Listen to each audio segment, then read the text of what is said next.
Yo, what is up guys, it's me Eve again here, playing Tokyo Ghoul Break the Chains. In today's video we're gonna take a look at the new Jason Torture that just came out. We're gonna see if he is enough to be the guy himself, you know, the savior of the Aogiri that Aogiri really needs right now. First, let's take a look at his overall stats, how his basic stats look like. So in terms of basic stats, he's alright, like CP wise, number 10, great. HP defense, a little bit on the lower side, like 17 is not too good. But also, like, he's got a number 5 on attack, and he's a 200 guaranteed unit. For a 200 guaranteed unit, this is pretty fucking good. But does that help him? I guess we'll know when we see his skills. He's a skill attribute though. He's green, so that's something interesting. Let's take a look at the active skill. So deal brutal damage equal to 420% of attack to an enemy target. Single damage, so he's not AoE or anything like that. Brutal increases pen rate of this skill by 30% when attacking, dealing additional damage equal to 100% of pen rate as well. So he does a pretty decent amount of damage, I would say. So this is like looking pretty okayish. Like, I don't know why they're always going with that pen rate on the Jasons. For some reason, they really like to have a pen rate on Jason. Like, every Jason so far is having the pen rate on them. Maybe next one is also gonna have another pen rate also. And then at some point, we're gonna have a full team of Jasons as well, and all of them are gonna have a pen rate. So this is where the tricky part with him comes in on the passive here. First passive, 0 stars that you get him. When the battle starts, if the allied characters on the field are Aogiri tree characters, inflict horror on all enemies. Before an allied character attacks, an enemy with horror increases all allied characters' basic stats by 8%, up to 2 stacks. Horror is increasing damage taken from Aogiri tree by 15%, pretty huge.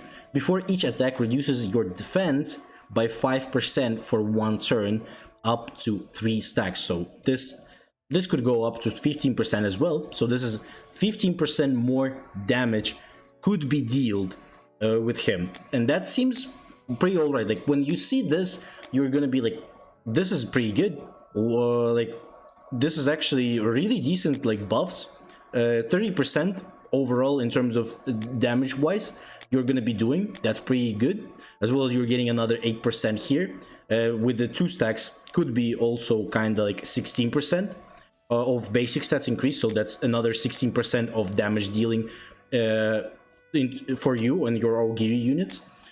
I think a little bit of a problem is that he needs a full team of Aogiri tree characters to proc this horror on all enemies. I think that would be better if it wasn't only Aogiri, like it would be anyone. Like, he just puts the horror without even needing to have a full Aogiri. I know that, like, right now meta is Aogiri doesn't really use Sen. For example, on the higher end with the whales, they don't use Sen, they just go for pure characters wise. But still, I think like, for free-to-plays and low spenders that are definitely not on the same par as whales, for example, they usually use Sen in their team. So because of that, he kind of doesn't work with Sen. He doesn't like any supports other than Ito in your team.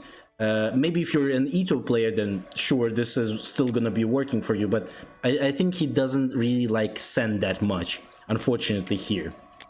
So that's like one of the downsides that I see a lot with him, is he needs to be a higher end, for like, he probably is more of a whale character, because again, he wants a full Aogiri, and for the most part, free-to-play will struggle to get a full Aogiri, because there's so many carnival characters that are really, like, even just a carnival Jason, getting him to like triple S is gonna be very hard for you. And definitely Aogiri needs that at this point. So this is something that I'm a little bit, skeptic on when having the full Aogiri on the field. When an allied character attack, inflict torment on the enemy's target for 1 turn. Each time your attack inflicts 1 torment, up to 3 stacks, so 3 stacks of torment.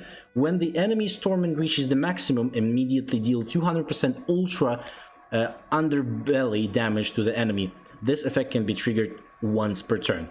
Torment reduces block chance by 5%, regeneration rate by 5%, decreases the max HP by 3%.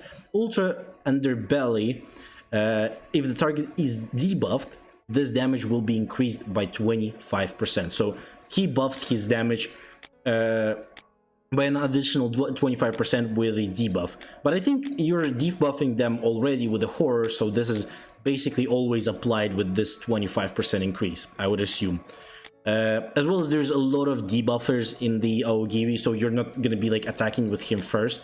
I don't even think he's like a unit that wants to be attacking, because you have other units for that. You have Jason, you have like even the Easter Ayato is gonna be better for like going first than him, because he just on all of his abilities he doesn't want to be attacking himself. Like everyone else wants to be attacked, and then he just applies debuffs for you and debuffs for the enemies as well. So in terms of this, 200% is good. Like the damage isn't bad. The problem I think is once per turn is pretty much the same as, for example, Tatara's passive. It's good that it's a cheap damage. It's a single target. Unfortunately, so it's not like an AoE damage dealer, then he would be too close to, I think, Tatara in that sense. He does decent damage for sure, like his passive does a pretty decent damage, but I don't see this being too OP. Like it's only once a turn. I don't see this being like an Anteiku killer or something like that. Obviously these debuffs are not bad, but it's like a very low percentage. Regeneration rate for 5% and block chance for 5%, max HP by 3%. So with full stacks on them, this 15, 15 and 9. It's not that huge, I would say. It's not like too crazy. Maybe if this percentages wise were much higher, then this could be really, really scary, especially the max HP, because, for example, Anteiku is really based on max HP compared to other units. Like, CCG doesn't really care about HP that much compared to everyone else. They are more on, like, a shield side, you know, of the time, as well as they're just purely a damage dealers as well. But he seems like an okay-ish. This one seems like okay. I think that would be better if they made this at least like 2 times per turn. So 1 time seems like very low. It doesn't seem like he's doing enough damage there with his passive. Like, for example, he kills someone, right? He definitely kills someone when he attacks himself, and then if he triggers his passive, he can kill someone if you start first. But then the problem is he doesn't trigger anymore, and then the Carnival Jason can also kill anyone with just him attacking once. Like, he doesn't even need a passive proc to kill someone. And in that sense, it kind of feels like he's lacking damage a lot. But he's weak here. Implying weak increases the damage dealt by 10%. Great.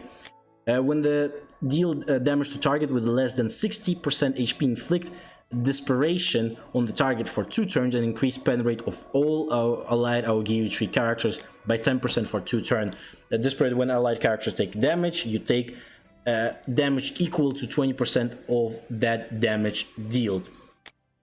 So this is pretty cool. Like, the damage, the separation of damage, this is kind of like a reverse Hinami's mom. So he reverse Ryoko. When she, like, you know, she takes damage on herself with Ayeges, but he kind of does the reverse of that and doing the damage for the target that he put the desperation on. So this is kind of cool mechanics. I like stuff like this. This is very interesting. Gaining power burst increases pen rate by 10% for 1 turn. So this is basically his whole kit. He on paper he seems really, really nice.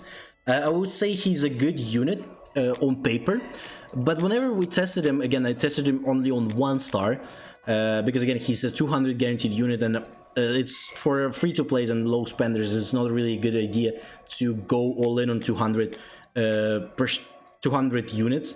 So I wouldn't recommend doing that. You can just go and get like 0 stars and you're gonna be fine.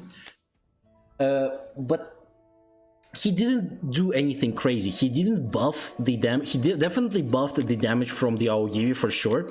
He buffed like to 200 K damage or for the Aogiri just by being there. He didn't even like do any, like I wasn't attacking with him and he was still buffing like my red Ayato, for example. Damage was pretty fine. I like that about him. He definitely buffs it. The problem is, I think, for example, for me, as a free-to-play, I'm using Sen in the Aogiri for sure.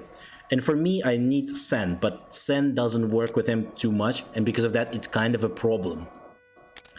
As well as this, I think, like, obviously, making this proc so many times a turn would be extremely OP. Like, if he could proc literally without, like, having a restriction here, then it means that everyone can proc him, because when allied character attacks. So this means Red Ayato passive triggers 1 stack, then the Psy Ayato, for example, triggers another stack. His passive that he deals the cheap damage with also procs his stacks on Torment, so he can attack like 3 to 4 times a turn, maybe even. If you also have a Tatara who can also deal the end like after end turn damage as well, so that could be another trigger.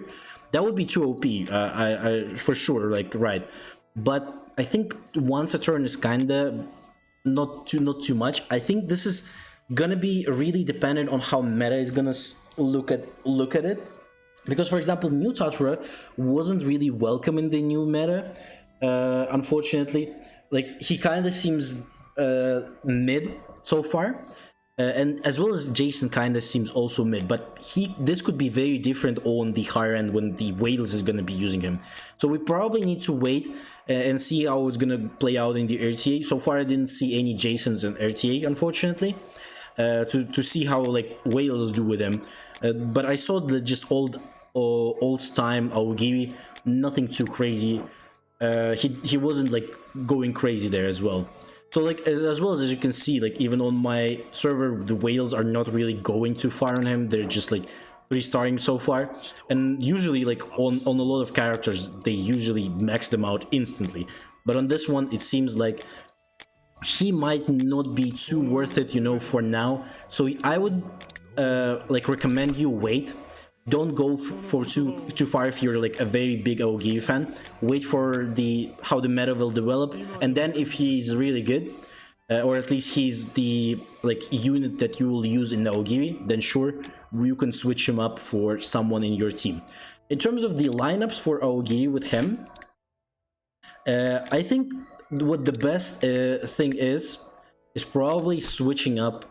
Because again, he needs a full Aogiri, so Sen doesn't work here. So I think something like this could definitely work. You can switch up this Ayato for something like Easter Ayato here.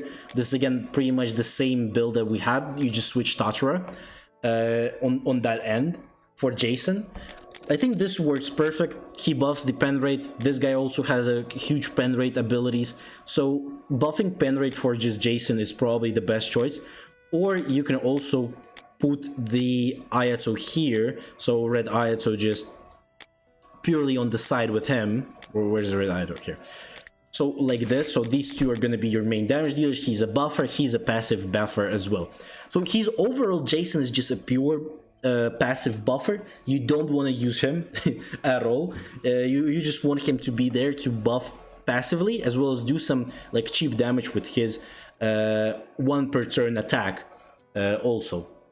So in that sense, this is some teams that I would recommend you try, probably if you're like really into Jason and you really want to try him out. This is probably the teams I would recommend going for. Other than that, don't forget to like, subscribe, leave a comment, tell me what you think about the new Jason. Also, summer event should be bringing out the new Ayato as well. He's an assist character, so I guess we'll see how the assist Ayato will work out. Maybe we'll get a full team with Ayatos then. That would be also kind of fun to try out. Also, don't forget that you can become a member now. If you want to support content, you can definitely become one of the members. And also, I stream every day, so if you want to see me play Tokyo Ghoul or the other Ethereum Restart game, you can join the Discord. I always post notification beforehand in there, as well as for the videos. There's always notification in that for that as well. So hopefully you have a great day, and I'll see you on next one.